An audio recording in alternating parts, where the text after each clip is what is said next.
Hey there, big guy. I'm Dr. Phil. Wait, you're not a medical doctor. Let's not worry about that right now. How about we focus on you? What seems to be the trouble, friend? Well, I'm pretty sure Dr. Oz was just about to tell me I have cancer. Oh, I see. Well, Dr. Phil is here to make you all better, so let's turn that frown upside down. Oh my God, it's worse than I thought. They sent you in here to soften the blow. Give it to me straight. How much time do I have left? Let me level with you. You do have a disease, and it's not curable. I knew it. Everyone thought I was crazy, but you're the first doctor to make any sense. You have a severe case of hypochondria. That sounds terrible. How much time do I have left? It's not terminal, but I'm going to prescribe these placebos to you. Just take them whenever you feel symptoms setting in. How long do I have to be on these? In your case, I'm guessing the rest of your life. All right, we'll see you in 6 months. What the... Hey there, pal. I'm Dr. Pepper, and I'll be performing your exam today. George, what the hell are you doing here? I don't know this George fella, but he sounds real handsome and smart. But I bet he doesn't have a mustache like old Dr. Pepper here. You can knock it off, Bush. I know it's you. No, I can assure you that I am Dr. Pepper, a world-renowned doctor so famous that they named a beverage after me. They named possibly one of the unhealthiest beverages in the world after a medical doctor? I'm not buying that. Any which ways, I'm using the old seeing balls to take a look at your x-rays here, and it doesn't look good. You see the way that metal object goes through that human flesh bag part? From my learnings, that ain't so good. But I didn't have any x-rays done. Oh, no, these are Mrs. Morrison's x-rays. Or maybe they're Mr. Johnson's. I'm getting these all miscomjumblated. I screwed up real bad, Donnie. You gotta help me, compadre. I can't lose this job. This is the best gig I've ever had. And how am I going to pay off my loans for medical school if I'm a hobo? I'll have to change my name to Hobo Pepper. And that just sounds like a guy with no teeth who steals people's pepper. You don't work here. You're not a medical doctor. You're a moron.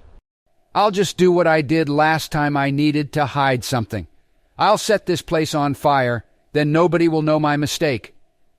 That's what I did with Laura's Christmas gift. She'll never find it now, and I don't have to hide the surprise. What? How are you going to give her the present if you burned it? Hey, I hadn't thought of that. You're smart. Maybe you should be Dr. Pepper. For now, we're just going to do a tiny bit of arson so that nobody gets hurt. Give me those matches, you moron. You can't just start a fire when things go wrong. You're right. I took a hippopotamus oath to put my patients first, and to cause no harm. Now, tell me what's wrong so I can use my wizardy powers to heal you. You realize that doctors and wizards are two different things, right? Which one of us is the medical doctor here? I think I know what my powers are. You're not a doctor. You, what are you still doing in the building? Oh, please, sir, I'm doing my best. It's my first day. You don't work here. Who the hell are you? Don't you remember your old pal, Dr. Pepper? We were roommates in med school. I let you have the top bunk and everything. Get out of here before I call security. Aw, man, sacked again. This isn't the last time you've heard of Dr. Pepper, I'll tell you that. I'm so sorry about that, Mr. Trump.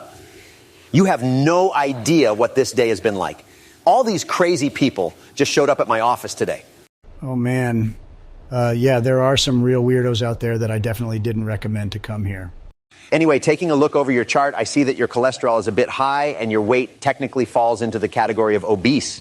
I'd recommend you make some serious diet changes. I'd recommend that you shut your weird little gremlin face before my fist destroys it. Whoa. I'm sorry. I know you're just doing your job. It just seemed like you were insulting me. Carry on. No, I would never do that, Mr. Trump. I'm a medical professional concerned about your health. As I was saying, your cholesterol and weight are serious issues that need serious attention. Now, I'm aware that it might be a sensitive topic for some, but you need to understand the reality of the situation.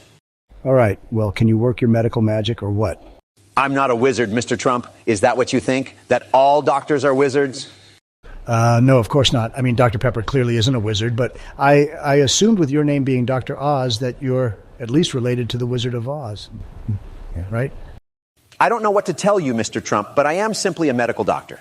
I don't have any magical powers. I can only help with the power of medicine. There was one other thing I did need to speak with you about that might be a bit of a sensitive topic. Hey, I'm a big boy. I can take it. I have nerves of steel, which is stronger than concrete. Steel is stronger than concrete, okay?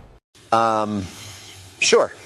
In that case, it appears that you might have a case of carotenosis. It's benign and reversible, but currently it's giving you a bit of an Hesperidium shade to your skin.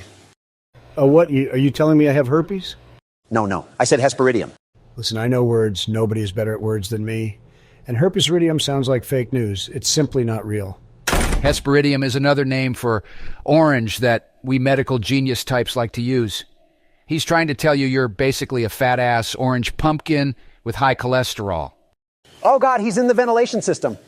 But he's basically right. However, switching up your diet should change that orange appearance. I see. Despite those things, would you say that I'm still probably the healthiest person you've met? Maybe in your entire lifetime? Your health condition, by comparison, is still around average, though I'm not sure why that matters. Oh, well, I certainly have to be the healthiest person you've seen today. An impressive male specimen when compared to, Biden and Obama?